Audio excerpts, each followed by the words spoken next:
Hi everyone, welcome back to the top five, or welcome back to the channel.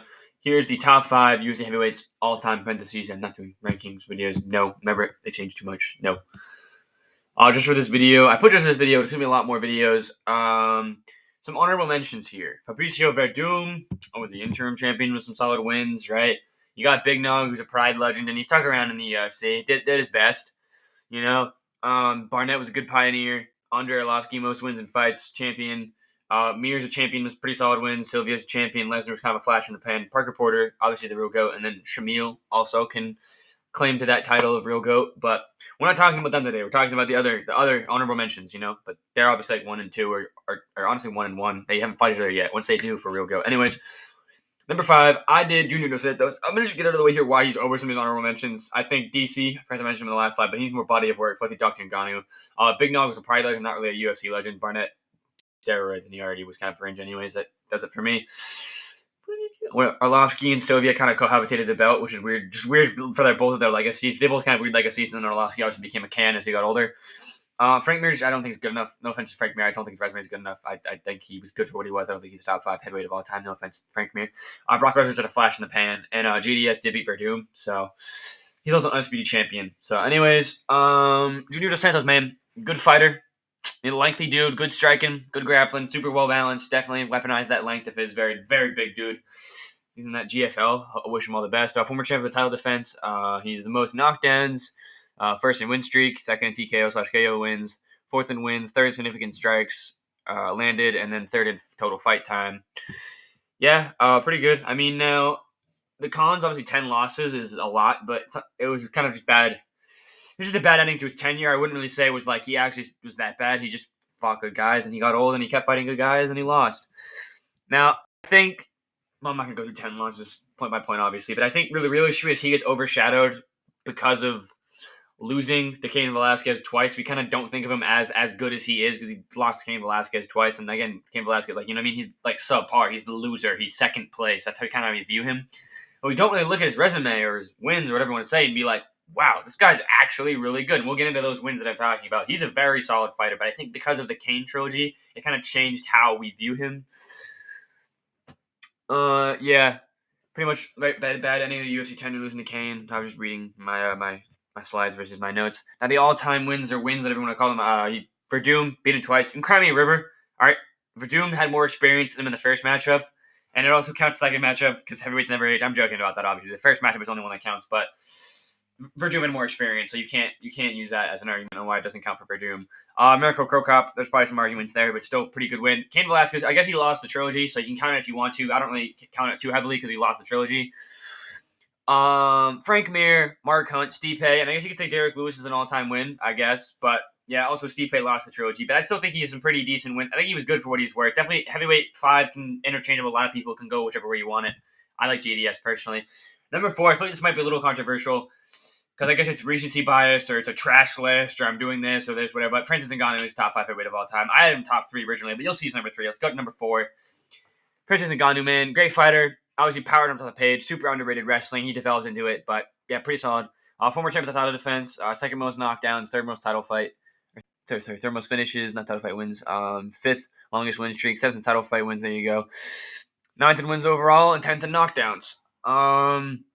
The cons, obviously 3 losses, but he kind of avenged it with Stipe. I don't really know what we call these 1-1 avenging stuff. I give GFP the avengers because he beat him in Matthews twice, and I think he beat Metzger in arguably worse fashion. Hot take, I already said that. But anyways, yeah, I think it's pretty clear he avenged Stipe because he absolutely murdered Stipe. But you can call it, say he has 2. And then Derek Lewis, which I don't think is per se a good loss, as I call them. Like, if you lose to a guy who's really good and you lost, it's like, I feel like we shouldn't really like deduct you or cry about it. It's like, whatever, stuff happens in MMA. We're real fans here. We can accept the fighters lose. But Derek Lewis is kind of an awkward one. Definitely a blemish on the resume per se, but not too bad of one considering he was pretty decent. Derek Lewis, pretty decent guy for himself. Obviously, the pre-UFC loss, we don't really care for this video, for the context of this video. Obviously, he left over the contract disputes, all that stuff. I think he kind of left, not in his prime per se physically, but he still had a lot left in the tank, and it's kind of always going to be like a what if story of like, what if we got like Aspinall versus Ngannou or John versus Ngannou? We're never really going to see him build into maybe potentially the top 3 spot, maybe even top 1 spot. You know, he's never going to build into there because he's no longer with the UFC. I don't think he's coming back. It'd be super weird if he did. Imagine like a year from now, Francis just comes back because his contract at PFL ends at the PFL. Something happens, you know. What else did I put there? Recency bias. Yeah, you can call it recency bias. To be fair, it is. His run was very recent. He was here and then he was gone, so I might not be looking at it with the best lens per se, journalistic lens. But I still think he's top 5 all time. I put him 4 above Junior Dos Santos for mainly because, you know, I think I don't know. We'll get into it. Anyways, these are the wins. So Curtis Blades twice, pretty good. Andre Arlovski, Overeem, and then he fought an older kind of injury layoff. Cain, you can count it, but I don't really count it. But even without it, he still is good. JDS, and this narrative that JDS was old, JDS was on a 3-fight win streak when he fought Ngannou. That is why I haven't gone to 11 because he beat him on a 3-fight win streak. He wasn't old, he wasn't washed, he wasn't like Cain was genuinely old and washed. JDS was not. JDS just never ages apparently. Obviously, Stipe, Stipe wasn't really super cooked. He got a big win over DC, but you could argue there. And then Surogan. I mean, you can, yeah. That's basically it. That's how it goes with those wins. I'm not going to go to war for this take of Ngannou being top 5 per se, but I think it's pretty firm and pretty strong that he's top 5. Now, number 3, Randy Couture. I know it might be a little controversial because we don't like the old heads here. I know we don't like old heads, but I did an old heads video. But let me get into it. I got to go through the stuff, and I can talk to you. It goes, audience. Great fighter, phenomenal wrestling, great cardio, good clinch work, 2-time champion with 3 title defenses, 2nd in title fight wins, 3rd in control time and top position time, just as a picture. That's really all I have for, yeah, that's right, that's all he's got. Sets a picture of the heavy wrestling and cardio style. Now for the cons, 11 of them, 11 of them being losses. None of them are revenged, so I meant to say, brain fart. 2 are pre-UFC. One of them is a tournament loss to Alistair Overeem's older brother, so he's got some decent wins here and there, but it's a knock for sure. A roided up Josh Barnett, I'm not knocking you for losing to someone that was younger than you on steroids. That's just a stupid take. Rico Rodriguez also some decent wins, but I knock, I'd have to say, unfortunately. I mean, my knock's like a bad thing or a blemish, whatever word you want to use. Vitor and Chuck Liddell, Lesnar and Big Nog aren't really bad losses. Some of them are 205, so might not be relevant to the video. I'm just listing them all off, going one by one. Lyoto, when you're past your prime, not really a knock either. Now, Couture has a weird legacy. I'll get into it. He is a 2-division champion, the first 2-division champion, one of the greatest fighters of all time, certainly an MMA fighter, certainly. Maybe the fighter in UFC history, perhaps. But he's also 19-11, That's not really great. And also, half of his fights in his career are title fights. Look it up. I'm not even kidding. Literally, half of his career is title fights. So you can look at these 2 ways. You can look at it as, haha, old man got infinite title shot glitch. Or you can look at it as, Randy Couture was really that freaking good. They wanted to give him 15 title shots. I don't know. You can look at it however you want to interpret it. I interpret it the second way. And also, I'm going to read off his wins. I think his wins are pretty good. Vitor Belfort, TRT Vitor. Got to give him some credit there. Maurice Smith. I don't know much about him. He's in the Hall of Fame. Call me a casual, whatever, but Maurice Smith, I've heard he's moderate at best. And from the research I didn't really see him a lot of resumes, so he's in the Hall of Fame, though, so means something. Kevin Randleman, obviously that's a good one, and I don't want any slander for this one. Pedro Hizo. Pedro Hizo was good. I don't want this slander and this modernist perspective that Pedro Hizo is not good. Pedro Hizo was good. He was dominating people in his day. Tim Sylvia, Mark Coleman, pretty solid resume, good volume of defenses. I think that puts him at 3 over Ngannou, but I wouldn't argue either or. But you have to put Randy Couture in your top 5 heavyweights. The heavyweight division is not the heavyweight division without Randy Couture.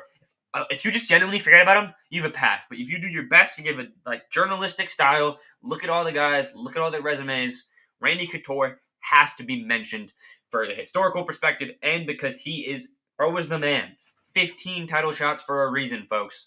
He was the man. He was good. Number 2, pretty obvious, Cain Velasquez, super well-rounded, great fighter, great wrestling, good striking, phenomenal cardio, had it all, top to bottom, well-rounded. There was no weaknesses in Cain Velasquez. 2-time champion with 2 title defenses, 2nd in TKO/KO wins, 2nd longest win streak is 7, 2nd in knockdowns landed, 4th in title fight wins, control time and control percentage, and total strikes landed. I just want you to get the picture that he's super well-rounded with his wrestling and his striking. Now, 3 losses, avenge the JDS one. Verdum, not a bad loss. Verdum was in consideration for this video, so if you're in consideration for top 5, not a bad loss in my opinion. And then getting fed in Ngannou after this long injury layoff, it's just, I'm not gonna deduct you credit for that one. You just got dealt a rough hand, That's kind of how it goes. It's true though. He got just given a very rough hand, But obviously he still lost. But I'm not going to deduct you too much from that. I don't think it would affect his placement either way. Yeah, he just broke down. Didn't really last long. Didn't do enough to outdo Stipe. Kind of a flash in the pan, but the flash was so bright, man. It was an unmatched flash. Arguably the greatest prime in heavyweight division's history, but Stipe's career is basically his prime, if that makes sense. Like Stipe, you know what I mean? Though Stipe just kind of went on that run and became the heavyweight goat out of the blue. I know it sounds like stupid because it's like obviously, and that's how you do it. You gotta win fights, but like I feel like Cain did lose and then had to climb the mountain back a little bit, get the rematch where Stipe was kind of just basically just knocking everyone out in first rounds for like whatever. I don't know. Whatever you want to say. I think Prime Cain is pretty cool. Anyways, the wins for Cain Velasquez, Chet Congo, Big Nog, Brock Lesnar, Bigfoot Silva twice, and JDS twice. Pretty solid. Not a big body of work per se, and to me, Chet Congo is not solid. But in my opinion, like I said, I'll say it again real quick. You have your can wins to develop your record, get promotion. You have your solid wins to show, okay, I'm getting better. I'm progressing as a martial artist. That's like your Chet Congos. And you have your good wins, which is like your Big Nogs and your Bigfoot Silvas. And then you have like your Brock Lesnar, and you have like your all-time wins, like your JDS. Like these are my career-defining wins. You know what I mean? That's kind of one of the criteria I use. I try to be diverse with the wins because everyone always points out like the 5 best wins in their career. What about the ones that are like decent to add to them, add to the body of work? Now, number 1, enough yapping. Stipe Miocic. I think it's pretty clear. I don't know if there'll ever be a heavyweight like debate for heavyweight GOAT. Aspinall might be able to, but like Stipe's great, dude. Stipe's phenomenal. I'm a Stipe Glazer, so I'll try to keep this quick. Get my pants on. What? Huh? Good boxing, good counter wrestling, good gym, good cardio, super well rounded. You know how it goes. 2-time champion with 4 title defenses at heavyweight. That's just crazy. That's most title fight wins at 6 title fight wins at heavyweight. Considering the belt changes hands every 5 seconds. Third in strikes landed. Fourth total strikes landed. Fourth in significant strikes landed. 5th in wins and 9th in finishes. Now the cons: 5 losses. John doesn't count. You can argue with the wall about that one. I think John was on PEDs for that fight. The man lost 70 pounds in 3 months. A little bit suspicious. But again, it could just be all natural, all that good, that keto diet, whatever crap he's gonna say. He avenged 2 of them, so he's only really got 3, and those are like I said, the John one that doesn't count. Prime, Princess Ngannou, which is not a bad loss in terms of career wise, and then randomly is Stefan Struve lost in your 10th fight. So for me, 10th fight is when the inexperience goes away. You have 10 fights, you're good. You can't cry about that, anymore. But maybe if you think you need 15 fights or 12 fights, depending on your criteria of what inexperienced fighter is, it all depends. So you could obviously argue that one away and literally say he only essentially has one really loss, which is the Prime Ngannou, which again isn't really a horrible loss. Like Stipe isn't losing to bumps, other than the random Stefan Struve loss in a 10th fight. You know what I mean, though? I think it's important to show that guys, just because they lose, doesn't mean they always lose to bumps. It doesn't make you a bad fighter to lose to a good fighter, per se. That makes sense. You know what I mean? I think you know what I mean. What else I got? I guess the Fedor comp. I really need some filler. I'm gonna be real, but everybody always says Fedor would molest him, Fedor would destroy him, Fedor's this. But I love Pride. Don't get me wrong. I'm starting to realize this now more as a fan. I love Pride.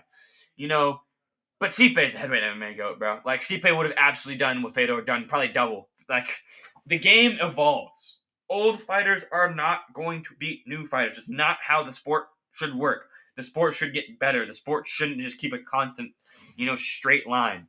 I love to hear these little hypotheticals, and they're cute and they're amazing, but they don't work. Anderson Silva is not beating Dricus du Plessis. I'm sorry, but Dricus du Plessis is probably more technical than Anderson Silva. Hot take. He has his moments, but you know what I mean though? DDP has evolved more than Anderson Silva has evolved. That's a stupid example. Yet I'm in heavyweight right now, but you know what I mean though? This argument that Fedor will destroy Stipe is stupid. It's dumb. We need to stop saying it. And then the last 2 Stipe performances kind of have a huge blemish in his career, but it's normal heavyweight. I mean, look at the other guy talking about JDS, Cain, having bad endings. No one has a great ending at heavyweight, really. That's just how it goes. But yeah, I think Stipe's got a very firm claim to his spot up there with the Mighty Mouses, the GSPs, where you're just yeah. There's no debate, no need to argue, no need to whine. Stipe's wins to highlight. I got put Roy Nelson on here again. He needs some okay wins in there. Gabriel Gonzaga, another one. Mark Hunt. That's a good win. Andre Arlovsky, it's an all-time win in my opinion. Verdum, all-time win. Alistair Overeem, you could argue that's good or all-time, up to you. And then JDS, and I guess Ngannou counts that first one because he beat the brakes off him, but then he got knocked out. It's however you view it, And then DC twice, which is also, I think, an all-time win. Pretty good. But yeah, guys, that's heavyweight. I don't know why I put this picture in here. I'll be real because I like Stipe. Something in my brain was put this picture. I'm sorry for ruffling some feathers here, but this is just my list. And thanks for watching, and God bless.